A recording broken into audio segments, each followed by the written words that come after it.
Hey guys, welcome back to Time Machine Scale Models. Well, you guys all know I've been building this MPC 1982 Ford Bronco that Matt over at Spotlight Hobbies provided for me.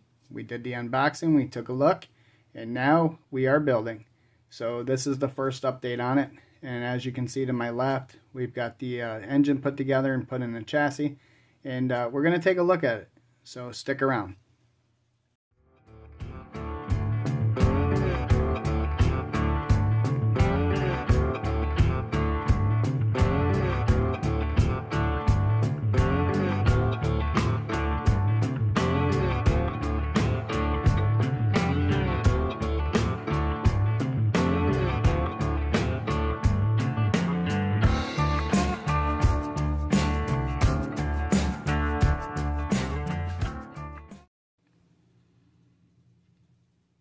Alright, so let's take a look at it.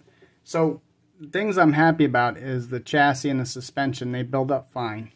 And I had no problem with them. And they look pretty good.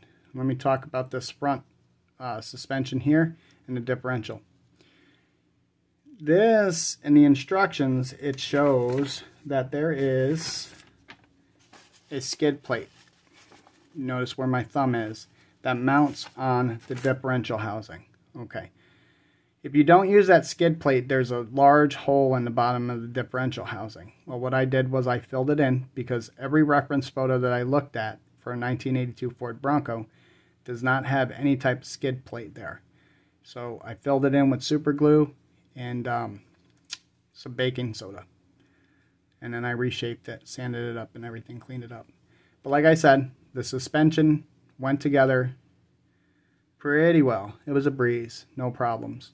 I still have to put the rear shocks on. But the rear end, the same thing. And you'll see how that goes on. The rear of the leaf spring goes on top of the mounts. The front of the leaf spring goes on the bottom of the mounts. And that's how it is.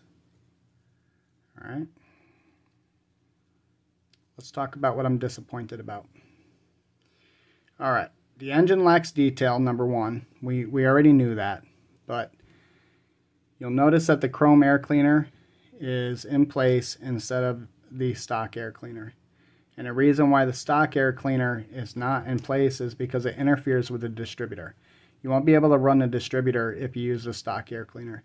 Now, I probably could have taken some time and I probably could have modified the stock air cleaner, but instead, for the interest of time, I just went with the chrome air cleaner and painted around the edges, made it look like it had an air filter in there and everything. Alright. The other thing is that the engine does not have anything to positively locate it in the chassis. So you're kind of flying blind there. Okay. So what I did was I built up the exhaust. As you can see, it's in there. And I put the crossover pipe and everything in there. And then I put the exhaust manifolds on the engine. Because had I mounted the exhaust manifolds before I put the exhaust in there, there was going to be a huge gap. Now, it's still kind of funky, but it's not as terrible as what it would have been had I put it all together and put those exhaust manifolds on first. You'll notice that the transfer case is sitting kind of kittywampus as well. And again, that's because there's no positive location. And let me tell you what I'm talking about. In the instructions, it says that there's a positive locating pin on the back of the transmission. And that's just not the case. On the back of my transmission, there was just a large hole. So again, I just had to mount the best way I could, and because of the way this sits, it's sitting kittywampus. So I'm sure I could correct that if I wanted to spend more time on it, but I just decided that it's just best that I just leave it alone. You can't see it from the underside. I mean, if you look close, you can tell. But once the body and everything's on it, you're not even going to notice it, especially sitting on my shelf. You'll never see it. So one of the other things is the way the battery sits on there. Glad my glue is holding because there's really nothing hanging on to that battery there, right? So this should have been built up a little bit more of a battery tray and everything to make sure that it's supported in the front as well. This over here, whether it be the overflow or what it is, I mean, I assembled it and then painted the chassis, so this actually did have a positive locating pin on the bottom, and it's built up, as you can see, a little bit. They should have done the same thing over here with the battery. So